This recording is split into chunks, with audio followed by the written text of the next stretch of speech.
The European Economic and Social Committee is a consultative body of the European Union established in 1958.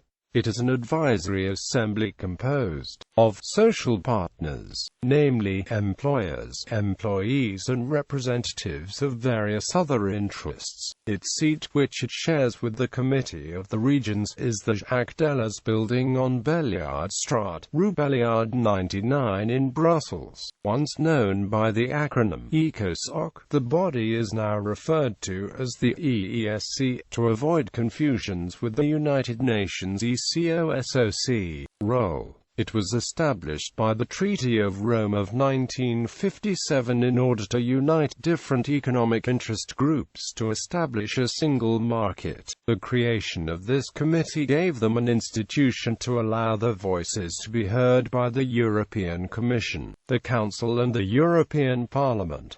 The EESC declares itself to be a bridge between Europe and organized civil society. It is mandatory for the committee to be consulted on those issues stipulated in the treaties and in all cases where the institutions deem it appropriate. The Treaty of Maastricht considerably enlarged the committee's domain. Its influence now extends to matters such as social policy, social and economic cohesion, environment, education, health, customers protection, industry, trans-European networks, indirect taxation and structural funds. On certain issues the EESC works in partnership with the Committee of the Regions. In latest years the committee has taken up the challenge of civil society, opening up its forum to representatives of all sectors, developing two complementary missions, involving civil society organizations more in the European venture at both national and European level, boosting the role of civil society organizations in non-member countries or country groupings where the committee is furthering structured dialogue with civil society organizations, and promoting the creation of consultative structures based on its experiences, not least in the countries applying for EU membership, the Mediterranean partner countries, African, Caribbean and Pacific countries, India, China, Latin America and Brazil.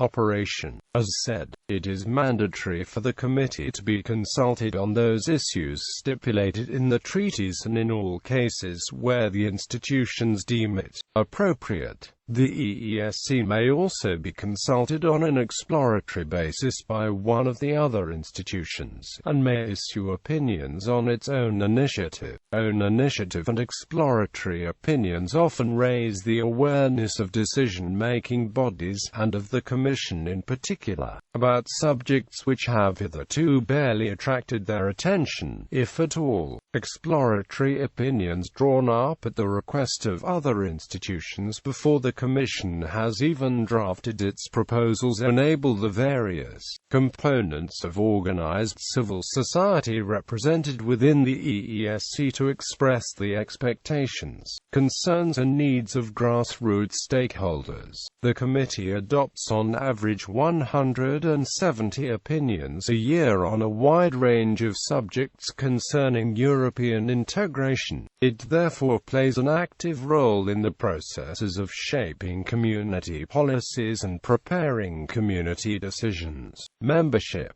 Currently, EESC membership numbers Chapter 350.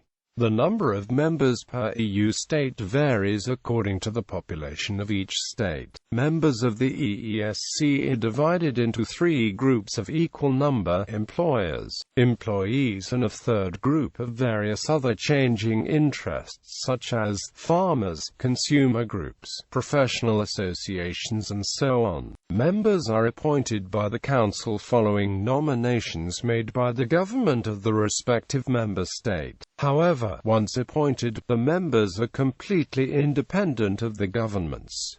They have a renewable term of office of 5 years. The president of the EESC, elected for a 2.5-year term, is Georges Dassis and the secretary-general is Luis Planas Puchades. The previous president was Henry Malos.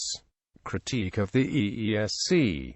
In a report reviewing 50 years of the EESC, Dmitry Ulez cited Jacques Delors as saying that EESC contributions from 1958 to 2008 on civil and social matters were remarkable. Dmitry Ulez commented, "Thanks to its membership and unique role in the EU's institutional framework, the committee will in future have special responsibility for making a reality of participatory democracy and for working towards the development of structured dialogue between organized civil society and union institutions." Critics observed that while the EESC has undoubtedly performed good works in its time, it has now outlived its usefulness and should be dismantled. The modern EU is replete with advisors. Commissioners have their DGs, MEPs have their own researchers, and the ad hoc national ministers attending the Council of Ministers have both their own advisors and the services of COREPER. The Vice President of the European Conservatives and Reformists group in the European Parliament, Dirk-Jan Epping, declared, "Over the last 8 years, the budgets of the EESC and CORE will have increased by some 50%, reaching €130 million and €86.5 million,